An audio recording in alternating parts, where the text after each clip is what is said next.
اللہ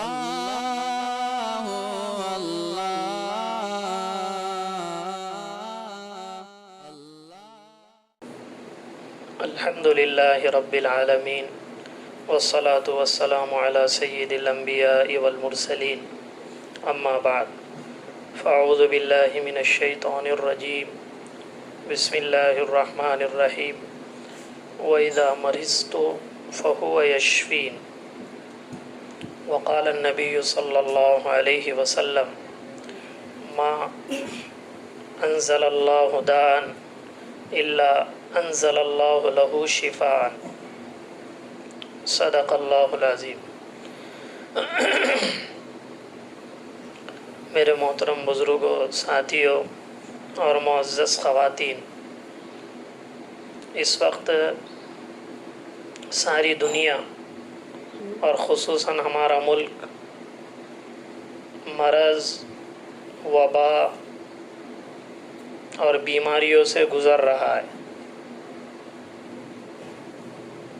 ہمارا عقیدہ ہے کہ بیماری بھی اللہ ہی کی طرف سے ہے، شفا بھی اللہ ہی کی طرف سے ہے، اس میں مسلم اور غیر مسلم کا کوئی فرق نہیں ہے۔ غیر مسلموں کا یہ عقیدہ ہے کہ بیماری اس کو دیتا ہے، بیماری اس کو پہنچتی ہے جنہوں نے پچھلے جنم میں گناہ کیے۔ ہمارا یہ عقیدہ نہیں ہے، بلکہ انبیاء علیہم السلام کو بھی اللہ نے بیمار کیا، اور خود جناب محمد الرسول اللہ صلی اللہ علیہ وسلم کو بخار آیا۔ عبداللہ ابن مسعود رضی اللہ عنہ نے آپ کو ہاتھ لگایا تو کہنے لگے یا رسول اللہ انکا لتوعک وعکا شدیدا، آپ کو تو بہت تیز بخار ہے۔ اللہ کے نبی نے فرمایا ہاں، دو آدمیوں کو جتنا بخار آتا ہے اللہ مجھے اتنا بخار دیتا ہے۔ تو بتاؤ کتنی تکلیف ہوتی ہوگی اللہ کے نبی۔ ایک آدمی کو جو تیز بخار ہو، اس کی جو کیفیت ہوتی وہ کیفیت اللہ کے نبی کو دگنا ہوتی تھی۔ بارہا بیمار بھی ہوئے تو انبیاء علیہم السلام بھی بیمار ہوئے۔ تو بیماری کا آنا صرف گناہ ہی کی علامت نہیں ہے، کبھی کبھی گناہ کے کفارے کے لیے بھی۔ حدیث میں اللہ کے نبی نے فرمایا مسلمان پر کوئی مصیبت آتی ہے، حتی الشوکۃ یشاکھا، اگر کوئی کانٹا بھی چبھتا ہے تو اللہ اس پر اجر دیتے، کفر اللہ عنہ سیئاتہ، اللہ اس کے گناہ کو معاف کر دے۔ تو کبھی کبھی گناہ زیادہ ہو گئے تو بیماری دے کر اللہ گناہ کو دھل دیتا ہے۔ کبھی گناہ نہیں ہے، آدمی نیک ہے، لیکن پھر بھی بیماری دیتا ہے اس کے درجات کو بلند کرنے کے لیے۔ اب اللہ کے نبی سے کون سا گناہ صادر ہوا ہو، لیکن بیماریاں ڈالتا ہے اللہ اس کے درجات کو بلند کرنے کے لیے۔ ایک چیز مقدر ہوتی ہے کہ یہ تہجد پڑھے گا تو اس کو اجر دے گے، لیکن تہجد پڑھا ہی نہیں اس نے، اور اس دن اللہ کو اتنا اجر دینا ہے تو اس دن اس کو بخار لا لیتے، اس دن اس کے سر میں تکلیف دے دیتے تاکہ اس کو اس مقام تک پہنچایا جائے۔ اس لیے بیماری کا آ جانا یہ بھی کوئی برائی کی چیز نہیں ہے۔ کبھی گناہ کا کفارہ ہے، کبھی اپنے درجات کی بلندی ہے، کبھی کبھی اللہ کی طرف رجوع بھی ہوتا ہے۔ ورنہ بیمار آدمی نہ ہو تو بار بار اللہ کا نام بھی نہیں لیتا، لیکن جو ہی بیماری لگ جاتی تو ہر موڑ پہ گھٹنے میں تکلیف آ جائے، کھڑے ہوتے ٹائم اللہ کہتا، بیٹھتے ٹائم اللہ کہتا، سر میں تکلیف ہو جائے بات بات پر اللہ۔ اس لیے حضرت موسیٰ علی نبینا علیہ السلام، انہوں نے اللہ پاک سے کہا تھا اگر بیماری نہ بودے، اگر بیماری نہ ہوتی تو اللہ کتنا اچھا ہوتا، سب صحت تندرست مند رہتے۔ اللہ پاک نے فرمایا اگر بیماری نہ ہوتی تو لوگ اخلاص سے میرا نام نہ لیتے۔ اس لیے اس کو ہم اچھوت نہ سمجھے کہ یار بیماری آ گئی اور وہ ایسا ہو گیا، اس کو فلاں بیماری لگ گئی، اس کو فلاں بیماری لگ گئی۔ نہیں، اگر مرنے سے پہلے بھی اگر بیماری بہت بڑی لگ جائے تو ہم یہ نہ سمجھے کہ اس کے گناہ کا ہی اثر ہے، بلکہ ہمارا یہ عقیدہ ہو کہ شاید اللہ دنیا ہی میں اس کے سارے گناہ دھلا رہا ہے، اور آخرت میں وہ بالکل سکون میں ہوگا، چاہے مرد ہو، عورت ہو، چھوٹا ہو، بڑا ہو، جوان ہو۔ ورنہ بعض مرتبہ یہ تصور ہوتا ہے یار اسے تو بڑی بیماری لگ گئی، اسے تو فلاں بیماری ہو گئی، ارے فلاں بیماری ہو گئی، نہیں، اس کو بیماریوں میں اور برائی اس لیے اللہ نے اس کو بیماریوں میں ڈالا کہ مرنے سے پہلے اس کے سارے نام اس کا گناہوں کی فائل دھلا رہا اللہ. اور اسی کے اس بیماری کے ساتھ ساتھ دوسری چیز ہے وبا. مرض متعدی نہیں ہوتا. بے کسی کے پیٹ میں درد ہے تو وہ اس کے پیٹ میں ہی رہے گا، کوئی دوسرے کو نہیں لگے گا، اس کو کہتے بیماری. ایک آدمی کو بخار ہے، صرف بخار ہے تو دوسرے کو نہیں لگے گا، اس کو کہتے مرض. لیکن وبا متعدی ہوتی ہے. بعض مرتبہ ہم اپنے یقین میں اور توکل میں ایسے ہوتے ہیں کہ ہم کو یہ سمجھ میں بھی نہیں آتا کہ یہ وبا ہے یا بیماری. جیسے طاعون جس کو ہم پلیگ کہتے ہیں، پہلے زمانے میں ہوتی تھی، ابھی اللہ نے محفوظ کیا ہے. پلیگ کی بیماری یہ بھی متعدی مرض وبا ہے. وبا دوسرے کو لگتی ہے.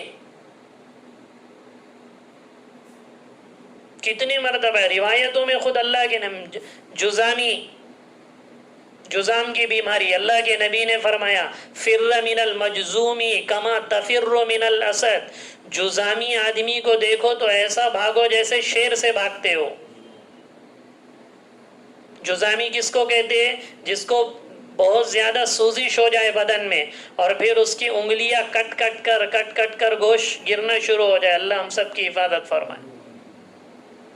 جیسے جزامی کی بیماری، اس سے اللہ کے نبی نے فرمایا فر ایسا بھاگو جیسے شیر کو دیکھ کر بھاگتے ہو. بخاری شریف کی روایت ہے.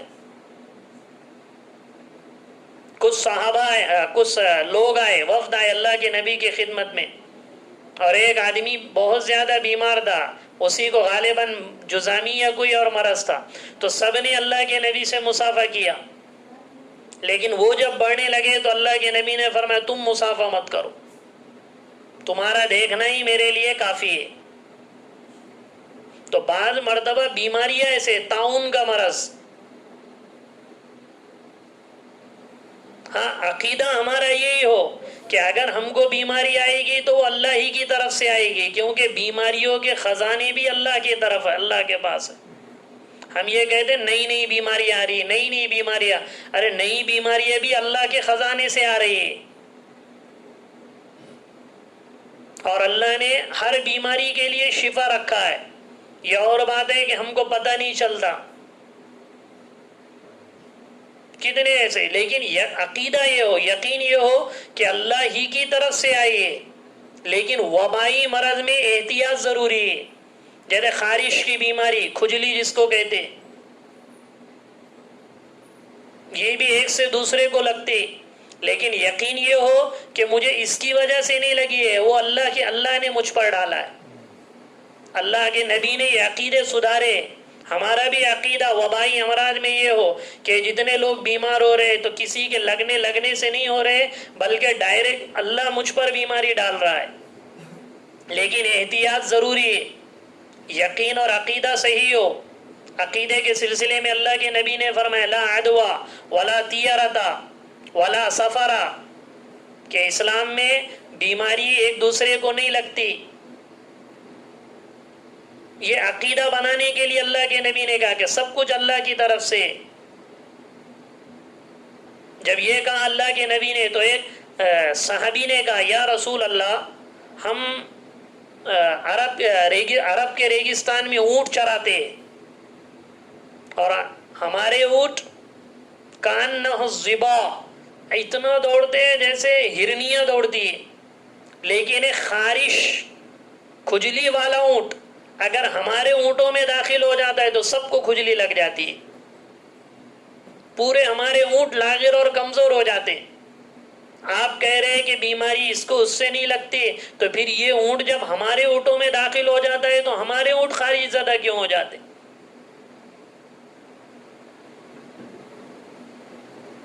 تو عقیدہ سدھارنے کے لیے اللہ کے نبی نے فرمایا فمن عدل اولا، تیرا اگر یہ عقیدہ ہے کہ اس اونٹ کی وجہ سے ان کو لگی تو یہ پہلے اونٹ کو کس نے خارج دی؟ پہلے اونٹ کو کیسے بیماری لگی؟ تو وہ اللہ نے ڈالی تو ان کو بھی اللہ ہی نے ڈالا. لیکن احتیاط ضروری، عقیدے کے ساتھ ساتھ احتیاط ہے. عقیدہ یہ ہو کہ وبا اللہ کی طرف سے، لیکن جو احتیاط بتائی جائے اس میں احتیاط ضروری. اللہ کے نبی کی آخری عمر تھی، بہت زیادہ تیز بخار تھا، تو آپ کے منہ میں دوا ڈالی گئی. تو جتنے آپ کے سامنے بیٹھے ہوئے تھے اللہ کے نبی نے فرمایا ان سب کے منہ میں دوا ڈالو، حالانکہ کوئی بیمار نہیں تھا. جیسے ابھی ہمارے زمانے میں چل رہا ہے نا کہ ماسک لگاؤ، سینیٹائزر کرو، یہ چیز ہے جو اوروں کے طرف سے آ رہی. تو یہ ایسی نہیں ہے کہ اس کو ہم نگلیکٹ کر دیں، چھوڑ دیں، نہیں کیا بیماری ہے کیا مرض ہے یہ تو لوگ نہیں، یہ حدیثوں سے. عموماً بعض لوگ اس میں جوش میں ایسا سمجھتے ہیں کہ کوئی اب اللہ کے نبی کے منہ میں دوا ڈالی جا رہی ہے، آپ کا آخری وقت ہے، پھر اللہ کے نبی نے سب کے منہ میں دوا ڈالنے کو کیوں کہا؟ سب کے منہ میں ڈالو جتنے میرے پاس بیٹھے ہوئے. پھر اس کے بعد حضرت عباس تشریف لائے تو حضرت عباس سے کہا کہ ان کے منہ میں مت ڈالو. کیوں؟ لم یشہدکم، یہ تمہارے ساتھ موجود، تمہارے سمپرک میں نہیں تھے، وہ تمہارے ساتھ بیٹھے ہوئے نہیں تھے. حضرت عباس کے منہ میں نہیں ڈالی. بہت سے لوگ یہ سمجھتے کہ کہتے ہیں نا ہمارے پرانے لوگ، ہوا خراب چل رہی ہے تو لوگ کہتے ہیں ارے کیا کچھ بھی کہہ رہے ہیں. نہیں، یہ حدیث سے ہوائیں خراب ہوتی ہے. کبھی جگہ لوگوں کو مزاج، جیسے کوئی دوسرے علاقے میں چلا جائے تو وہاں کی ہوا اس کو راس نہیں آتی، اور کبھی میں یہیں پہ رہ رہا ہوں لیکن مجھے باہر کی ہوا راس نہیں آ رہی. ہوا ہے ایسا. مدینہ منورہ میں قبیلہ عقل، قبیلہ عرینہ کے لوگ آئے. ان المدینۃ خمیرۃ، کیا مدینہ کو آب و ہوا ان کو راس نہیں آئی، پیٹ میں تکلیف ہو گئی، بولنا شروع ہو گئے. تو اللہ کے نبی نے ان کو دور بھیجا، دور کے علاقے میں، کہا جاؤ وہاں پہ صدقے کے اونٹ ہے، صدقے کے اونٹ کا پیشاب بھی پیو اور دودھ بھی پیو، اس میں تم کو شفا ہے، اللہ نے مجھے بتایا. تو قبیلے عرینہ کے لوگ گئے وہاں، انہوں نے صدقے کے اونٹ کا پیشاب بھی پیا اور دودھ بھی پیا تو اچھے ہو گئے. اور ان کو الگ علاقے میں رکھا، دور، مدینہ سے باہر، آبادی میں نہیں، الگ. بعد میں وہ منکر ہو گئے، مرتد ہو گئے، کافر ہو گئے، اور انہوں نے پھر سارے جانوروں کو بھی لے کر گئے، حضور کے ایک صحابی کو بھی شہید کیا، لمبا واقعہ ہے. اسی طرح جب مدینہ منورہ میں صحابہ تشریف لائے ہجرت کر کے، تو حضرت بلال رضی اللہ عنہ کو بہت بخار، حضرت ابو بکر صدیق رضی اللہ عنہ کو بہت بخار، صحابہ بیمار ہو گئے. بی بی عائشہ صدیقہ رضی اللہ تعالیٰ عنہ اللہ کے نبی کی خدمت میں آئے اور آ کر کہنے لگے یا رسول اللہ یہ مدینہ کی آب و ہوا کو کیا ہو گیا ہے؟ میرے ابا کو بخار، بلال کو بخار، فلاں کو فلاں کو فلاں کو. تب اللہ کے نبی نے دعا مانگی، اللہم حبب الینا المدینۃ کحبنا مکۃ او اشد منہ. اللہ مدینہ کی محبت ہمارے دلوں میں ڈال، نفرت مت ڈال، اور اتنی محبت ڈال مکہ سے زیادہ محبت مدینہ کی ڈال. اور پھر دعا مانگی اللہم صححھا، اللہ مدینہ کا جو واتاورن خراب ہے، ہوا، اس کو صحت خیز بنا. یہ جو مدینہ کی ہوا میں ابھی بخار چل رہا ہے اس کو ختم فرما کے سب کو صحت اور تندرستی عطا فرما. پھر اللہ کے نبی نے دعا مانگی، صحابہ اچھے ہونا شروع ہو گئے. حضرت عمر رضی اللہ تعالیٰ عنہ ملک شام جا رہے ہیں، غرس میں پہنچے، وہ نظم و نسق دیکھنے کے لیے اپنے مفتوحہ علاقوں کے. تو ملک شام میں طاعون کا مرض پھیلا ہوا تھا، ہزاروں صحابہ کرام ایک ایک دن میں شہید ہو رہے تھے، ہزاروں، 4 5 8 10 نہیں، بڑے بڑے صحابہ. سارے صحابہ میں علماء کے سردار قیامت کے دن معاذ ابن جبل رضی اللہ عنہ رہیں گے. پورے علماء کے سردار قیامت میں معاذ ابن جبل رضی اللہ عنہ، بہت بڑے علم، اللہ کے نبی نے فرمایا اعلمہم بالحلال والحرام معاذ بن جبل، کہ حلال اور حرام کا سب سے زیادہ جاننے والا معاذ ابن جبل ہے صحابہ میں، وہ بھی اسی وبا میں ان کا شہید ہوئے۔ اردن میں ان کی قبر ہے، 10,000 سے زیادہ صحابہ کرام شہید ہوئے۔ تو جب حضرت عمر رضی اللہ عنہ جانے لگے تو ملک شام پہنچنے سے پہلے ہی راستے میں ان کو اطلاع مل گئی کہ وہاں وبا پھیلی ہوئی ہے۔ ابھی یہ نہیں کہا جاتا ہے کہ بھئی وہاں وبا پھیلی ہوئی ہے تو ادھر سے ادھر مت جاؤ، ادھر سے ادھر مت جاؤ۔ تو ہم بہت سے پختہ یقین والے ایسا سمجھتے ہیں یہ چھوڑ دو، یہ کون سی بات ہے، وہاں نہیں جانا، یہاں نہیں جانا، وہاں کے لوگ یہاں نہیں آنا۔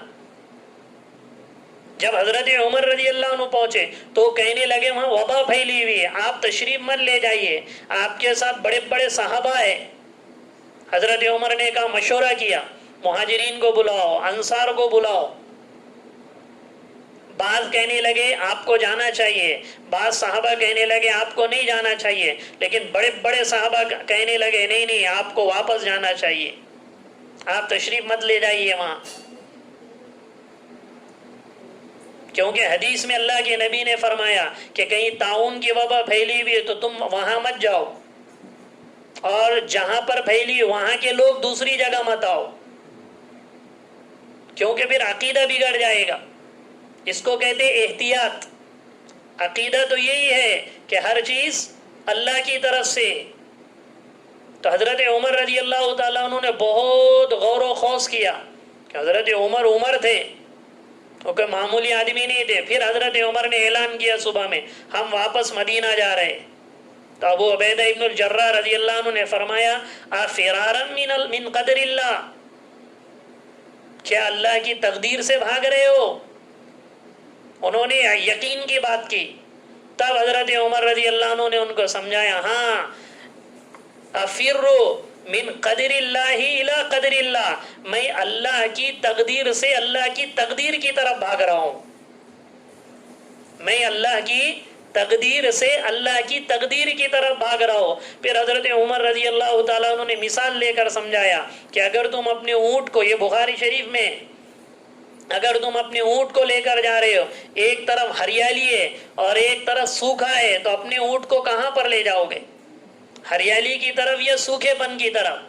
تو حضرت ابو عبیدہ رضی اللہ عنہ نے فرمایا ہریالی کی طرف۔ تو تم یہ نہیں کہو گے کہ یہاں پر یہاں سے کیوں بھگا رہے ہو؟ یہ سوکھا ہونا یہ بھی اللہ کی تقدیر سے، اور ہریالی ہونا یہ بھی اللہ کی تقدیر سے ہے، لیکن میرے اونٹ کو جہاں نفع ملے گا میں وہاں پر لے جاؤں گا۔ تو اسی طرح جہاں پر وبائی امراض وغیرہ پھیل گئے تو ہم احتیاط کریں، نفرت نہ کریں، احتیاط کریں، نفرت نہ کریں، ورنہ بیماروں کے عیادت کی حدیث اللہ کے نبی نے فرمائے صبح میں اگر کوئی عیادت کو کسی بیمار کے پاس جاتا ہے تو 80,000 فرشتے شام تک دعا میں لگ جاتے اس کے، اور جو شام میں عیادت کرتا صبح تک 80,000 فرشتے اس کی عیادت میں لگ۔ تو یہ چیزیں ہمیں سمجھنا ہے، مرض الگ ہے، بیماری الگ ہے، وبا الگ ہے، اور اس کے علاج بھی اللہ کے نبی نے بتائے۔ ایسا نہیں ہے کہ میں بس توکل کروں گا، بھرو علاج اللہ کے نبی، کتنی ایسی حدیثیں۔ اب جیسے بلغم یا رطوبت اور زخام، اللہ کے نبی نے سادہ بخاری شریف کی روایت ہے علاج بتائے کہ 5 دانے لو کلونجی کے یا 7 دانے، اسے پیسو اور زیتون کے تیل میں ڈالو، ایک ناک بند کر دو، ناک میں 3 سے 4 قطرے ڈالو، پھر ادھر 3 سے 4 قطرے ڈالو۔ یہ علاج اللہ کے نبی نے بتایا، اور فرمایا موت کے سوا سارا علاج ہے کلونجی میں۔ فی الحبۃ السوداء شفاء من کل داء الا السام، موت کے علاوہ یہ کالے دانے میں، کالا دانہ یعنی کلونجی، علاج بتایا اللہ کے نبی نے۔ 3 چیز اللہ کے نبی نے فرمایا الشفاء فی ثلاثین، شفا 3 چیزوں میں، شربت عسل، شہد کے پینے میں، شردت معجم، پچنا لگوانے میں، وہ پمپنگ کرتے نا، حجامہ خون نکال دے، 2، اور اللہ کے نبی نے فرمایا کہ کیتی نارین، داغنے میں، پہلے زمانے میں کوئی مرض اگر ٹھیک نہیں ہوتا تھا تو اس کو آگ لگا دی آگ سے سیکا جاتا تھا. اب ہمارے زمانے میں اس کا بدل آپریشن آ گیا ہے. کوئی چیز اگر یہ نہیں ہو رہی ہے تو اس کو آپریشن کر کے کاٹ. اس زمانے میں چونکہ آپریشن نہیں تھا تو آگ سے داغا جاتا تھا. تو یہ دو تو عام ہیں، پچھنا لگوانا یعنی حجامہ کرنا، جہاں تکلیف ہے وہاں سے خون نکالنا. اسی طریقے سے کلونجی کا استعمال، شہد کا استعمال، کتنے ایسے بیت الخلا لگے. اللہ کے نبی نے فرمایا اسقی عسلا، شہد پلاؤ. حالانکہ بالکل الٹا ہے. ایک آدمی کو بیت الخلا لگے اسے شہد کیسے پلایا جائے؟ وہ گرم اور گرم. لیکن جب 3 مرتبہ پلایا گیا اسے شفا مل گئی. تو اللہ کے نبی نے شفا بھی بتائے کہ دیکھو یہ چیز میں شفا ہے، اس علاج میں شفا ہے. اور پھر خود فرمایا کہ دنیا میں کوئی بیماری ایسی نہیں ہے جس کی اللہ نے شفا کے طور پہ دوا نہ رکھی ہو. ہاں کبھی کبھی تشخیص مرض میں غلطی ہو جاتی ہے اور کبھی کبھی تجویز دوا میں غلطی ہوتی. کیا مطلب؟ تشخیص مرض میں غلطی، بیماری سمجھ میں نہیں آتی، بیماری ایک ہے دوا دوسری کر رہے، علاج نہیں ہوتا. تو یہ حضور نے بتائے ہوئے پہ دوش نہیں ہو سکتا کہ اللہ کے نبی نے بتایا پھر بھی نہیں ہو رہا. تو بیماری الگ ہوتی ہے، دوا الگ کی جائے. کبھی تجویز دوا میں غلطی ہوتی ہے کہ دوائی غلط جا رہی ہو. تو یہ ساری چیزیں جو یہ مرض وبا علاج سے تعلق رکھتے ہیں، اس میں ہم عقیدہ بھی یہ رکھے کہ سب کچھ اللہ کی طرف سے، لیکن احتیاط بھی ضرور کرے. احتیاط کے ساتھ عقیدہ یہ ہو کہ اللہ کی طرف سے، اور اس کا علاج مستقل کرے، جس میں سب سے بہترین علاج صدقہ ہے. بہترین علاج صدقہ ہے. مجرب اعمال میں سے بڑا عمل ہے. اللہ کے نبی نے بتایا جو آدمی جتنا صدقہ دے گا اس کے حالات کو اللہ اتنا سدھارے گا. درود شریف کی کثرت ہے ان حالات میں، استغفار کی کثرت، درود تنجینا، یہ بھی بڑا مؤثر درود ہے. اللہم صلی علی سیدنا محمد صلاة تنجینا بها من جميع الاحوال والآفات وتقضی لنا بها جميع الحاجات وتطہرنا بها من جميع السیئات وترفعنا بها اعلی الدرجات وتبلغنا بها اقصى الغایات من جميع الخیرات في الحیات وبعد الممات انک علی کل شیء قدیر. فضائل اعمال میں، فضائل درود میں جو 1000 مرتبہ یہ درود پڑھ کے دعا مانگے گا، اس کی ہر بیماری اور ہر پریشانی، اگر وہ واقعہ بھی ہے اس میں فضائل اعمال میں کہ سمندر کی لہروں میں ایک اللہ والی کی کشتی آ گئی تو ان کے ابھی 300 مرتبہ یہ درود شریف ہو گیا تھا تو لہریں ختم ہو گئی اور کشتی اپنے کنارے پر لگ گئی. تو یہ ایسی کوئی مصیبت آ جائے، کسی کو کوئی وبائی مرض لگ جائے تو وہ یہ درود شریف پڑھے. واقعی میں درود شریف کی برکت ہے. صدقہ، درود شریف، صلاۃ الحاجت، اوروں کے لیے دعا، کوئی بیمار ہے تو احتیاط کے ساتھ ان کی دیکھ ریکھ بھی کرنا ہے. تو اس لیے یہ چند چیزیں ذکر کی گئی کہ بیماری الگ ہے، وبا الگ ہے. بیماریوں کو بھی اس کا علاج بھی بتایا گیا، وبائی امراض کے بھی علاج بتائے گئے. اور جو وبائی مرض میں شہید مر جاتا ہے وہ شہید ہوتا ہے. جو وبائی مرض میں مرتا ہے وہ شہید ہوتا ہے. اس لیے دعا کرے کہ اللہ رب العزت بیماری اور یہ وباؤں کو ختم فرمائے، سب کو صحت کاملہ عاجلہ مستمرہ نصیب فرمائے. جو لوگ پریشان حال ہے سب کے پریشانیوں کو دور فرمائے، اور جو اللہ کے عالی دربار میں پہنچ رہے، اللہ سارے مسلمانوں کو جنت الفردوس میں اعلیٰ مقام نصیب فرمائے. وما توفیقی الا باللہ.